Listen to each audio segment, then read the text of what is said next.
de force. Et donc les résistances s'organisent partout dans le monde. Nous sommes aujourd'hui réunis à Bergerac pour exprimer une fois de plus nos exigences communes, pour que cessent de manière permanente les crimes de guerre et les crimes contre l'humanité, perpétrés depuis plus de 739 jours par les forces armées israéliennes à l'encontre du peuple palestinien dans la bande de Gaza.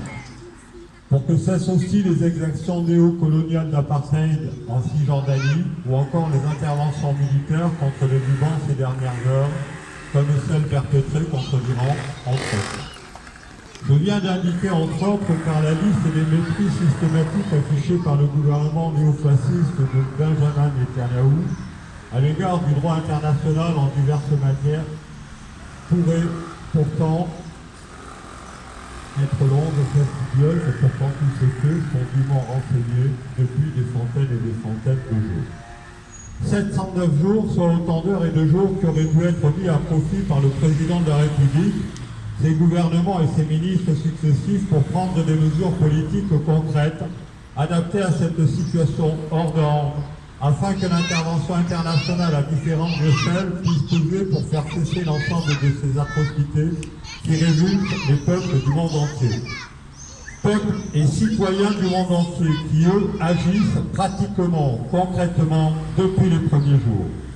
Peuples qui se sont mis en mouvement, peuples qui se mettent ou continuent de se mettre en mouvement, pour faire, et cela toujours plus nombreux, au mépris de tout ce qu'on leur reproche, qu'en règne et qu'en règne encore les interdictions de manifester, les gardes à vue, les convocations arbitraires pour soi-disant faits de terrorisme, des conférences interdites, des mises en procès, ou bien encore être simplement assimilé ou taxé d'antisémite dans l'indifférence la plus totale de notre président et de ses vindicatifs ministres qui n'ont que de délit, que de mépris et de répression dans la bouche.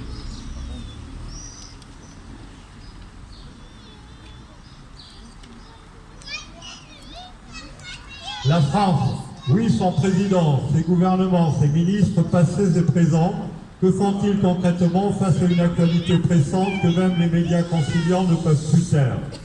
La France, qui ces dernières heures vient dans un communiqué officiel, suite à l'attaque militaire israélienne contre les sites stockant des matières radioactives en Iran, le 13 juin, vient d'indiquer rien de moins qu'Israël avait le droit de se défendre, à l'inverse total des positions notamment du président américain. Se défendre de quoi? Et pourquoi? La veille, le 12 juin, pourtant la France signe avec une majorité écrasante d'États à l'ONU une résolution pour que soit appliqué et mis en œuvre un cessez-le-feu permanent à Gaza. Dans quelques heures, c'est-à-dire le 15 juin, la France co-animera et co-présidera avec l'Arabie Saoudite une conférence internationale sur la solution à deux États, alors même que les USA, par la voix de Trump, vient d'indiquer à tous les États invités qu'il ne serait pas bon d'assister à une telle conférence. Ces deux exemples d'actualité, je les cite au nom de la France insoumise pour indiquer l'insignifiance politique qui est celle d'Emmanuel Macron, pour l'essentiel conforté par ses soutiens et de la droite républicaine et du Rassemblement national.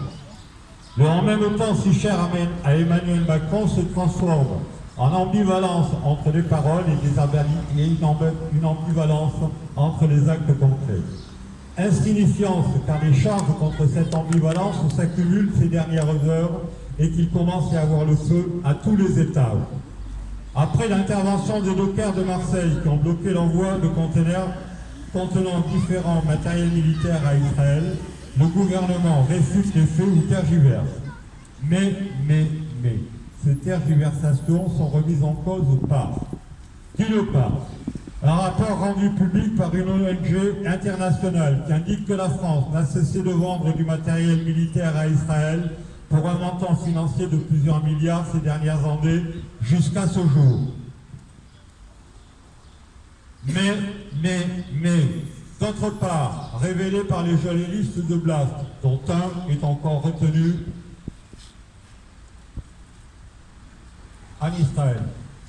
Donc, révélé par les journalistes de Blast, un rapport interne de l'Union européenne porté à la connaissance des États et des différents ministres des Affaires étrangères, dont le nôtre. Rapport actualisé au fil du temps depuis octobre 2023, qui rend compte des multiples entraves commises par Israël ces 700 derniers jours. Rapport qui termine et se conclut en invitant les États européens à suspendre l'accord d'échange commercial avec Israël signé en 2010 d'un montant de 41,5 milliards d'euros annuels. Alors, il fait quoi le champion d'ambivalence? Ce champion, Emmanuel Macron, qui est venu lui-même, ici même, en avril 2024, à Bergerac, nous vanter les mérites et les vertus de l'économie de guerre, qui vitupère contre Israël, mais dont les actes concrets de condamnation et de respect du droit international se font toujours attendre. Oui, Monsieur le Président, vous faites honte à notre pays et à ses valeurs qui sont les nôtres. Que faut-il de plus comme information filmée et rapportée en direct par des journalistes palestiniens assassinés sur le terrain depuis plus de 709 jours, ou rapportée par des bénévoles internationaux d'ONG, dont certains et certains beaucoup trop nombreux ont été aussi, comme les journalistes, assassinés.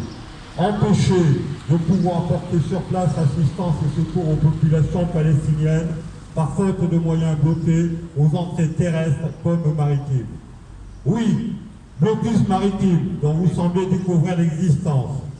Affligeante information pour vous, Monsieur le Président, remise à jour par une modeste flottille de la liberté, juste armée de citoyens et de citoyennes engagés, dont vous tournez en dérision par vos ministres interposés le message politique dérangeant de leur initiative et action pratique et concrète. Que vous faut-il de plus, Monsieur le Président et Madame et Messieurs les ministres? Redécouvrir que les bombardements aveugles sur des populations civiles sont toujours suivis par l'exode sur les routes, par ces mêmes populations, dont le sort et l'existence sont aggravés par l'absence d'accès aux réseaux vitaux, détruits ou rendus inaccessibles via les blocus des aides internationales qui ne sont pas sporadiques, les blocages, mais permanents, puisque cet état de fait est quotidiennement renseigné.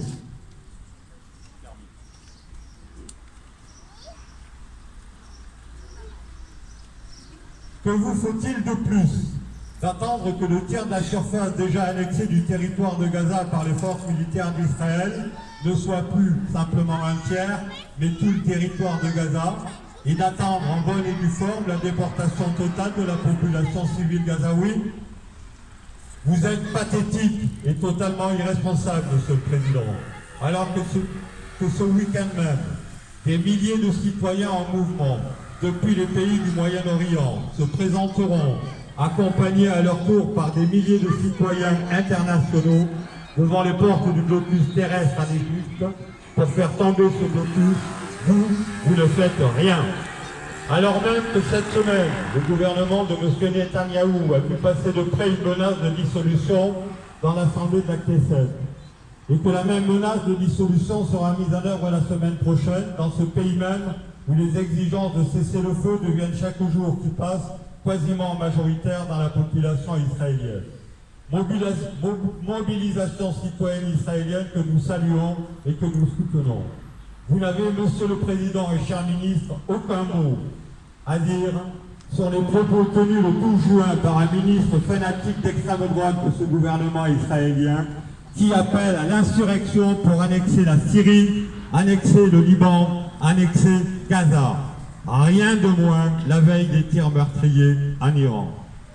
Sachez en conclusion que les citoyens ici réunis à Bergerac ce samedi 14 juin 2025, en parfaite osmose fraternelle avec des centaines de rassemblements en France et des milliers de rassemblements de citoyens actifs de par le monde, réunis ce week-end lui-même consacré aux exigences de cesser le feu, de lever les blocus immédiats. Sachez donc, ce ne sera pas notre dernier rendez-vous. Nous serons là jusqu'à ce que le peuple palestinien recouvre sa liberté et tous ses droits, jusqu'au bout. Pour finir, nous vous indiquons que nous déciderons nous-mêmes de la suite des événements sur lesquels nous serons appelés. Parce que dans les jours qui viennent, les choses vont se bousculer très rapidement. Donc, vous inviterai, si vous voulez, après cette prise de parole, à pouvoir en discuter et regarder les modalités que peuvent prendre les éléments de nos mobilisations et comment on reste mobilisé par rapport à ce qui est en train de se passer sur la ville. Sachez enfin, Monsieur le Président, que nos soldes de justice s'étendent aussi au refus de politiques antisociales, anti-économiques, anti-écologiques, antidémocratiques que vous ne cessez de vouloir nous imposer. Alors que la seule question de savoir s'il est opportun de taxer des millionnaires et des millionnaires dans notre pays semble vous poser d'incommensurables problèmes. À bon entendeur, salut!